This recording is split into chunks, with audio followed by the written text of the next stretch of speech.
Hello lovely students, I am your maths learner Adesh Mathria. If you are visit first time this channel, so please like, share and subscribe. Thank you. आज बच्चों हम आपके लिए example 1 लेकर के आए हैं जो आपका ओल्ड एक्सरसाइज टेक्स्ट बुक में पेज 98 पर दिया गया है और जो सिलेबस कम करके बुक दी गई है उसमें पेज 54 पर दिया गया है अर्थमेटिक प्रोग्रेशन में। ठीक है बच्चों, तो चलिए स्टार्ट करते हैं एग्जाम्पल 1। तो एग्जाम्पल 1 मेरे पास क्या स्टूडेंट्स, फॉर द एपी या अर्थमेटिक प्रोग्रेशन। अब बच्चों आगे ज्यादातर क्वेश्चंस में एपी लिखा होता है और एपी का मतलब होता है फुल फॉर्म इसकी क्या होती है, अर्थमेटिक प्रोग्रेशन। तो for the arithmetic progression 3/2, 1/2, -1/2, -3/2, and so on, write the first term A and the common difference D। तो इस AP में तो देखो क्या है students, the given AP is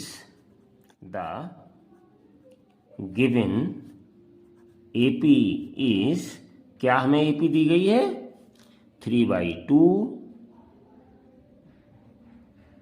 1/2, -1/2,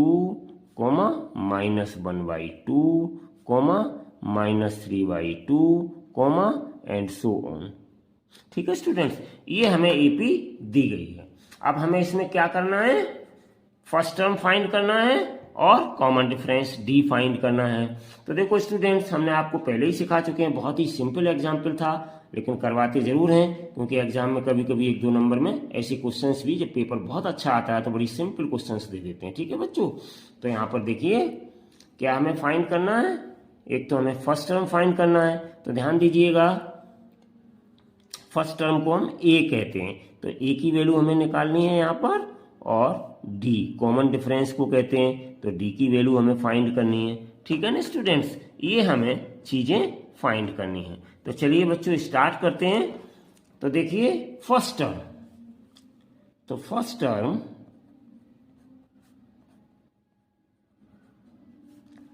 that is a equals to, ध्यान दो बच्चों पहला टर्म यही है हमारा 3/2, तो यही हमारा आंसर हो जाएगा, कुछ नहीं करना है केवल देख करके लिखना है। तो 3/2, तो एक बच्चों हमारा ये आंसर आ गया। ठीक है ना, अब दूसरी चीज क्या फाइंड करनी है हमें, कॉमन डिफरेंस। क्या निकालना है, कॉमन डिफरेंस। तो common difference equals to formula होता है, आप प्रैक्टिस में लाइए, अभी तो मैं वैसे ही बता दे रहा हूं अच्छे से, लेकिन बाद में प्रैक्टिस में लाइए जो सीधा सीधा सब्ट्रैक्ट करके निकाल लो। ठीक है बच्चों, तो कॉमन डिफरेंस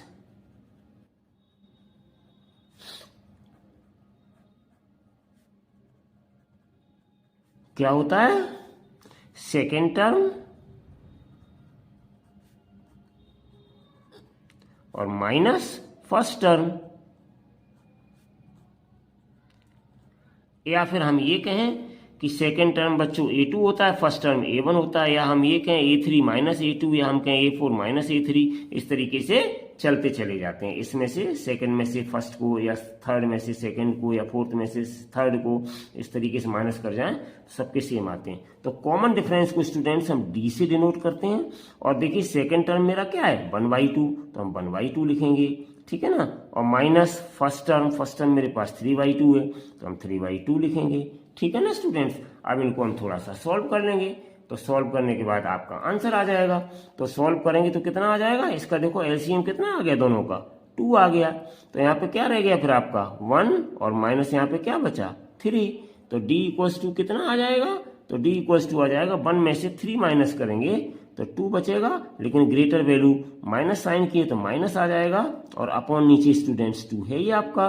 ठीक है ना, अब यहाँ पे हम क्या करेंगे, ध्यान दो, डिवाइड कर देंगे, यानी कि 2 बन जा 2, 2 बन जा 2, तो कितना आ गया, तो हमारे पास कितना आ गया स्टूडेंट्स, तो मेरे पास आ गया -1 और अपॉन 1, यानी कि माइनस का 1। तो देयरफॉर डी इक्वल्स टू आ गया students, therefore D equals to आ गया माइनस का 1, और इसी को हम कहेंगे बच्चों कॉमन डिफरेंस, और यही हो गया आपका सेकेंड आंसर जो आपका पूछा गया था। ठीक है ना बच्चों, तो इस तरीके से आई होप कि बच्चों ये एग्जाम्पल 1 चैप्टर 5 का जो आपकी पुरानी वाली एनसीईआरटी किताब चल रही है, जो अभी वही चल रही है, उसमें पेज 98 पर दिया गया है। और जो आपकी न्यू एनसीईआरटी बुक है स्टूडेंट्स, जिसमें सिलेबस कम करके दी गई है, उसमें पेज 54 पर दिया गया है, जो 2024-25 के लिए अभी मान्य है। ठीक है, thank you so much for watching this video. अगले वीडियो में बच्चों आपके लिए एग्जाम्पल 2 लेकर के फिर आपके साथ उपस्थित होंगे। Till then take care and bye bye.